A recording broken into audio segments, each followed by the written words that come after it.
this material to the American people, they'll make up their minds. Because yesterday the president tweeted, he called you a lowlife who should be in jail, money seized for disseminating for-profit, highly classified information. And the federal judge says you, quote, likely jeopardize national security by disclosing classified information in your book. Yeah, we respectfully disagree with the judge. We'll have a long process to go through to show that he's wrong on that.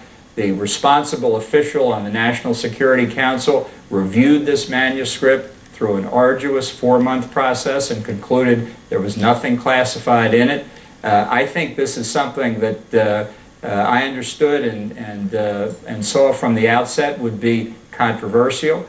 Sometimes that's what you have to go through to present the truth. I'm prepared to go through with it. Are you prepared to go to jail? I don't think there's any reason whatever for that to happen, and that's something that I'm prepared to prove if necessary. Are you prepared to forfeit the millions of dollars you're going to make from this book? I'm prepared for the consequences. I knew the president would do everything he could to suppress this book. He certainly started with an effort to get a restraining order against publication, a prior restraint, something that the American Revolution was fought in part to prevent. And, you know, we see it even today as families trying to suppress a book by his niece about the family's personal finances. The president's very worried about this, and he's worried about it not because he's worried about what foreign governments will see in the book.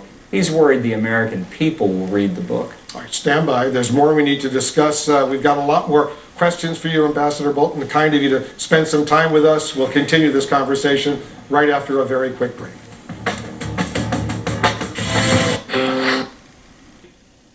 Prosecuted for violating the Logan Act, the old statute that prohibits Americans from interfering in foreign policy. The Logan Act is unconstitutional. There's no chance the Justice Department's going to prosecute it, but he says it all the time anyway. In your book, you say there's additional information that could be very damaging to the president that you weren't able to include because the White House redaction process was going through. They made you delete that from the book.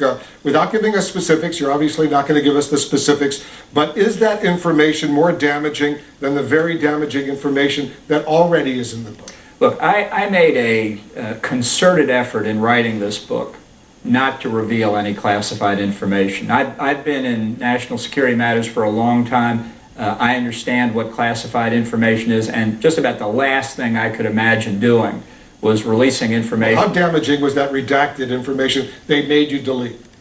The last thing I would do is release information that would be damaging to the country. If there were more space and more time, and maybe I'll write this book in 30 years, I don't think anything I left out would make the president look better. Let's talk about the politics of this. You say in the book that the only thing President Trump that keeping the president in check right now is wanting to win re-election. So if he does win a second term, doesn't have to worry anymore about elections. What are you most afraid about of what he might do in a second term? Well, as a conservative Republican, I think when the president is untethered from the responsibility to where the real feelings of the Republican Party are, there's no telling what he's going to do.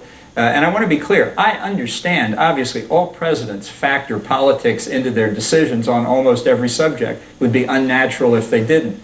This is a qualitatively different kind of president, where in his first term, re-election has been almost the sole focus. You say you won't vote for Joe Biden, you won't vote for President Trump, you want him to be a one-term president. Will America be safer in a with a Biden presidency or a second-term Trump presidency? Look, I think trying to compare Biden and Trump is comparing incommensurables. I don't think it's possible to do. I think philosophically, Joe Biden's in the wrong place. I've known him for a long time. Which president would make the country more endangered?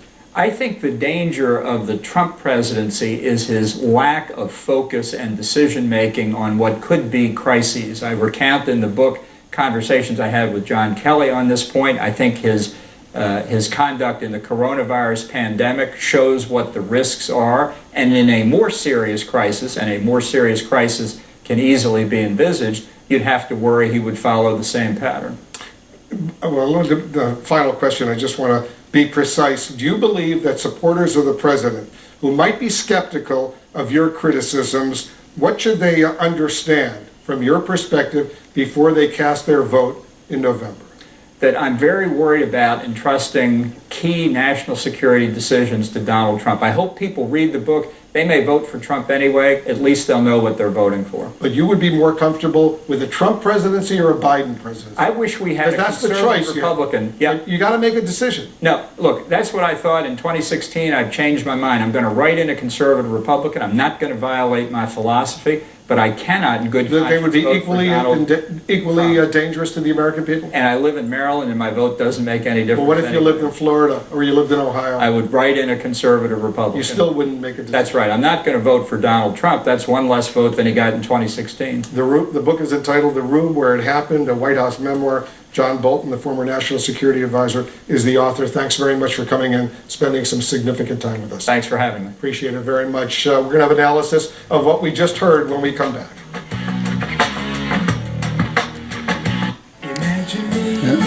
And that's June 24th, the previous. Thank you.